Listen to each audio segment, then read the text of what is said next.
Hello YouTube, Goddard Radio Moscow here again with another beer review for you, as is usual. Now for this one we're going to go back up towards Aberdeen and we're going to go further into my Brewdog stockpile. I really need to start working my way through these beers, but I've done quite a few for you over the last little while. But this time we're going to have a little look at one that I believe used to be part of the core range, and on Rate Beer and Beer Advocate this is actually a very highly rated Brewdog beer. So today we're going to have a little taste of the Alice Porter, which is a Renaissance Baltic Porter according to Brewdog here. So as is usual with my beer reviews, I'll take you through a brief history of the brewery, tell you a little bit about where the beer comes from and all of this sort of thing. But as I always say, if you are simply just interested in the tasting of this beer, then feel free to go on towards the latter part of the video and you will catch that particular segment. And as always, the brewery website is in the video description there, along with the link to my other Brewdog beer reviews. And I think there's about 25 or so of these now, but there will be a lot more coming for you in the future. So anyway, Brewdog were founded back in 2007 by James Watt and Martin Dickey, both of whom were only 24 years old at the time, and they started their first brewery at the Kessock Industrial Estate in Fraserburgh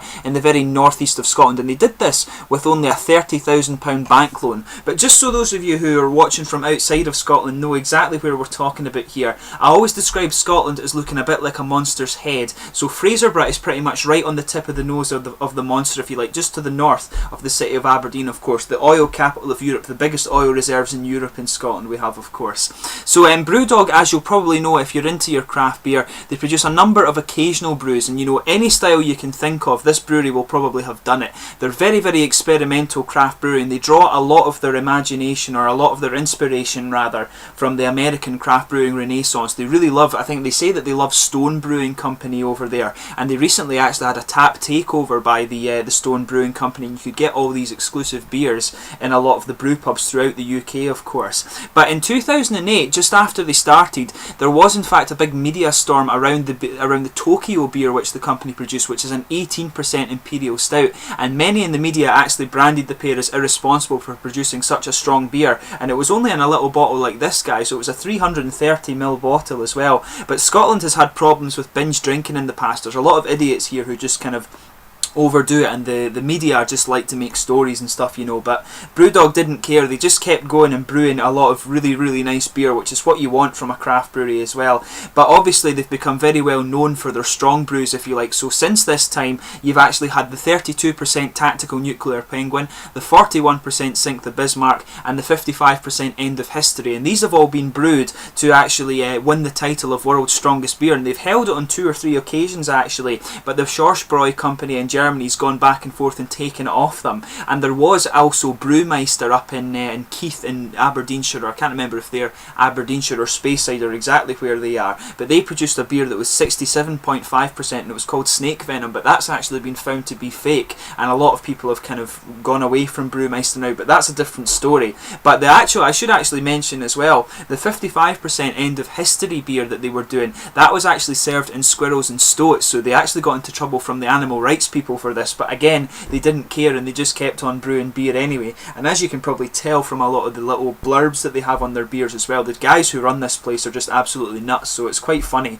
and they've got all these cool little bits of artwork on their beer and in their breweries and brew pubs and stuff like that, so you should go and check them out if you do get the chance. But in 2008 as well, they actually also began their first exports to Japan, Sweden and the USA, and they also began their Equity for Punks shareholding options in 2009, and this was very impressive. This is a very resilient company, if you like, because when they opened up this shareholding option in 2009, it allowed the company to expand by 200%, or to grow by 200% during the world recession that we had in that period, of course. But in 2010, the first bar opened in Aberdeen, and then in October 2010, and that was in October 2010, sorry, but this was followed by new bars in Edinburgh and then Glasgow in 2011, and they also opened up one in Camden in London that year also. And that year also, another thing that went on there, they launched a second round of their shareholding options, which brought in 5,000 new shareholders, and that also helped to fund the move to their new brewing facility.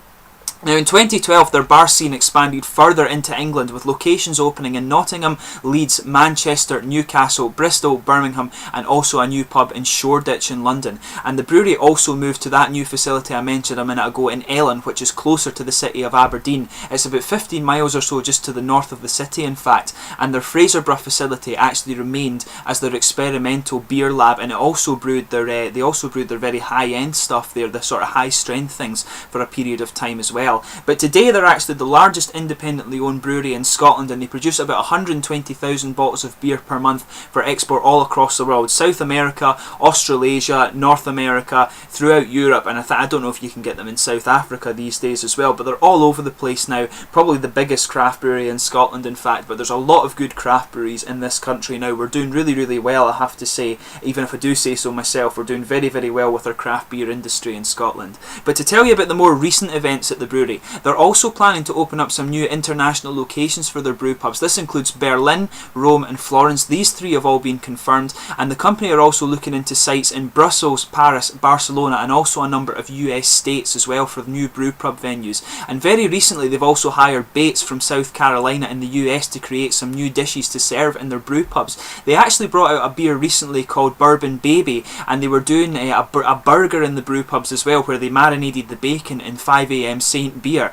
And I really wish I'd been home to try it at that time, but you know, Germany was calling of course, and I got to go over there and drink some really good beer, so I can't really complain there. But the brewery also launched their first bottle shop called Brewdog in London, and sadly they also bid farewell to their brewing facility in Fraserburgh. And they said it was a sad day for them, but they will be expanding the capacity at their new Ellon site. They've got a really, really nice modern facility up there, and I hope to go up and have a look at the visitor centre there at some point. But very recently as well, they've also opened up new bars in Roppongi in Tokyo in Japan, and also a new bar in Sao Paulo in Brazil, which will probably be good for the people going to the World Cup of course. But they're also planning to open new bars in Dundee, Cardiff, Liverpool, and also one over in Gothenburg in Sweden as well. So that's your brief history of the Brewdog Brewery there. Let's get on to the tasting of this beer now. So this guy, just to tell you the profile of this beer, it's a 6.2% Baltic Porter. It uses Maris Otter, Dark Crystal, caramel and chocolate malt, and also some roast barley in the malt profile, and it uses Bramlin Cross and Sriracha Ace hops. And the twist with this guy is that they add vanilla pods during the boil.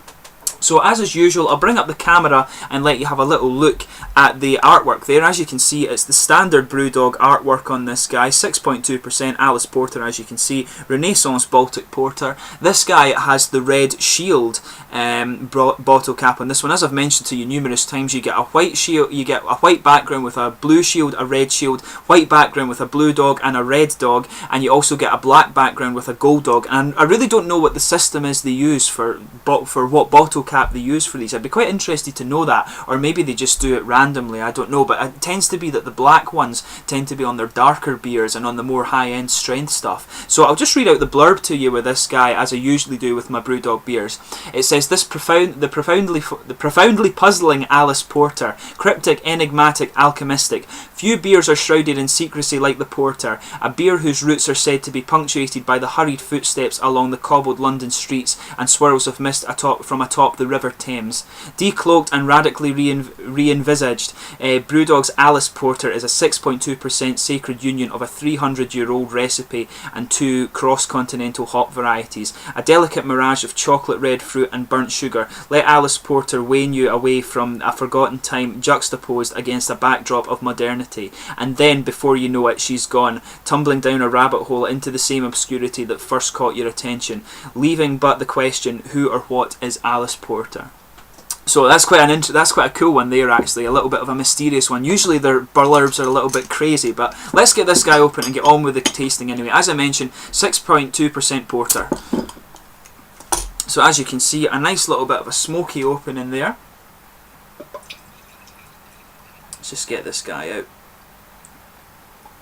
Swirl up the last little bit. As I mentioned, it's got Maris Otter malts, Dark Crystal, chocolate and caramels, and it's also got some roasted barley. It uses Sriracha Ace hops, and the other one was Bramlin Cross. And like I said before, the twist with this guy is that they add vanilla pods to the brew at the boiling point here. So as you can see, it's come out a really nice sort of rosewoody, kind of roastwoody chestnut colour. It's got a nice finger or so of just an off-white head. It's actually gone down a little bit, but it's got a nice frothy kind of beige tan coloured head. If I hold this guy up to the light, it's got a nice just little ruby edge to it. I would describe this really as being more of a rosewoody colour than a chestnut one. It's a very, very dark beer, this, in fact, and when I'm holding it up to the light, there really is just a little bit of this kind of ruby edge to it. It looks really, really nice, actually. So in terms of the aroma with this guy, let's just sugar it up a little bit. Quite a little bit of chocolate malt in there, actually. It smells a little bit coffee. It's got quite a bit of a roasted element to it, I would say. But yeah, quite roasted. There's a nice underlying of vanilla there, which is what you would expect when they've added the vanilla pods to it. But it is quite a subtle one. I think there is some, you're picking up, if you swirl it around and taking a deep breath with it as well, you're picking up a little bit of the red fruits. It's more of a berry fruit aroma, this guy, but it does have a little bit of the sharpness that you would kind of expect from, you know, figs or something like that. But yeah, there's a lot of, it's quite roasted. There's a lot of roasted kind of brown sugar in there. It actually maybe smells a little bit like treacle, actually. But yeah, very roasted aroma. It's got a nice sweet sort of chocolatey caramel thing in there, as I mentioned.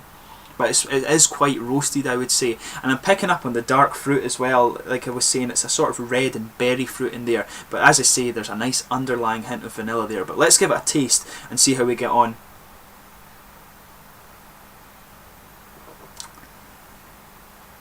That's a good beer. Actually, it's just the way I've got this chilled just now is actually really nice for it. It gives it just a nice little bit of oily character in the body.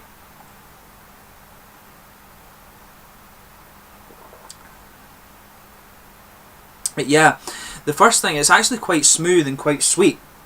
So I'm picking up on a good bit of the chocolate malts there at the start, and the roasted caramel is just kind of coming in the background. It has a very little subtle hint of like roasted coffee in there, or very, very dark chocolate, quite roasted brown sugary malts in there, and the caramel actually mixes very well with that.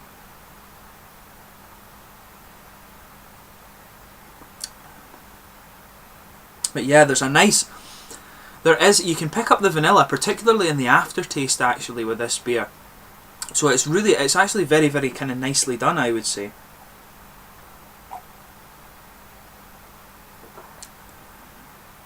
Yeah, really kind of nice. The fruity and vanilla elements are coming out towards the end of the beer, and they're sitting just in the middle of the tongue. It's really, really well done, actually. The vanilla element, I would say as well, is maybe slightly woody, almost like when you sort of barrel age a beer. It has that sort of element to it.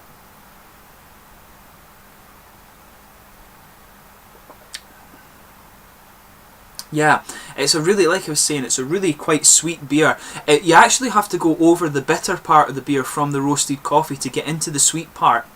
But there's a nice little bit of sweet chocolatey malt in there, and caramel malts also, and it's quite rich. As I was saying, it's a very kind of big malty beer, and this is what you would actually expect. The sort of thick and rich malty character is what you would expect of a Baltic porter, and you've got a nice just little vanilla underlying in there, but some dark red fruits coming out on the end as well, with some vanilla in there, and they actually blend really well, and they're what are staying into the aftertaste. There's not even really a little hint of earthy character in this at all. It's a full-on malty beer with just a little bit of kind of vanilla and fruity ester in there. Really, really nicely done.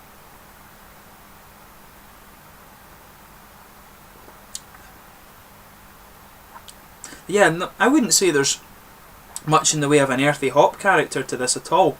Sometimes with that, they add a little bit of you can bring out the sort of earthy character of the hops a little bit just to complement the flavours, but I'm not really picking up any of that. It's mainly it's a very, very roasted beer actually. You've got a lot of roasted brown sugar in there with the kind of nice dark chocolate and coffee flavour, and then on the aftertaste is when you really start to get the red fruits and the vanilla beer. It's very, very well done, and it is in fact very well balanced. It's got quite a very mellow ending on it. I really actually like this beer. Porters, I would say, probably aren't my favourite style of beer, but I think this guy is very, very well done.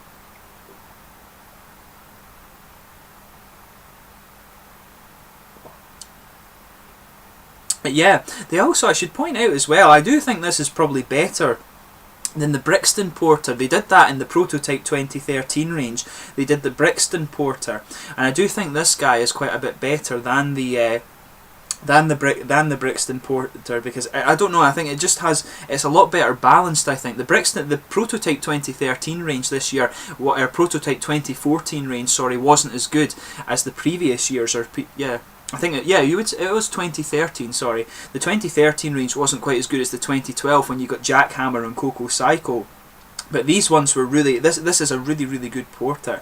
But in terms of the mouthfeel with this guy, I would say this one's quite easily mid-bodied. It's got a moderate carbonation. It's actually very, very well done. They've got that just bang on, and it's got a slightly oily character to it as well, which kind of really helps bring out the sort of fruity and vanilla flavours that come out particularly in the aftertaste. And there is just a little bit of dry character where the roasted character is coming out a little bit more in the aftertaste, and that also helps out. That also helps bring out the kind of roasted and coffee, dark chocolate sort of thing in the aftertaste too. So on the edges of the tongue, you've got this nice kind of bitter coffee on the tongue, but you also in the middle of the tongue have this nice little roasted, vanilla and fruity flavour as well. So this is a very, very well balanced porter. I have to say, I would quite happily drink this again. I would be quite interested to try it on tap, because I think you would probably get a little bit more sweetness out of the chocolate and caramel malts, and that's me just thinking about what other Brewdog beers have been like. Usually they're things that use caramel malt are quite a bit sweeter. Like the 5am Saint is a really beautiful beer on tap, so I think this one would be really, really good in the brew pub. So hopefully we'll see it back at some point. I'm not quite sure what they have on tap at the moment, because I've not been in Aberdeen for a little while. So hopefully I'll go back to the brew pub and see that. But yes, if you're into your porter beers and you're only starting off with Brewdog, this is maybe a good guy to get an idea of what the brewery are like. This is one of their more malty beers, and but if you're more of they're a very hop-headed brewery, I would say. So check out the likes of the Hardcore IPA, 5am Saint, Punk IPA, all of that sort of thing. You know, you're not going to be disappointed with very much you get out of this brewery. But I hope you've enjoyed this beer review. As I say, if you're into your porters, this guy really does kind of fit the bill as a Baltic porter. It's got a nice, really kind of really nice dark malt flavour, which is what you would expect of the of a Baltic porter. Quite a rich malty flavour in here, and this guy certainly lives up to that. So if you do quite like that, check out the Alice Porter, the Renaissance Baltic Porter from the Brewdog Brewery. If you have tried this beer yourself, please let me know in the comments section your own thoughts on this beer. Always interesting to hear that. I hope you found my beer review informative. There will be a lot more Brewdog beer reviews for you to come, so please subscribe to the channel if you're interested in that. And as I always say, please like, subscribe, share, all the usual YouTube stuff. I thank you for your support over my 200 or so beer reviews that I've done now, and I will catch you soon with another one. Cheers.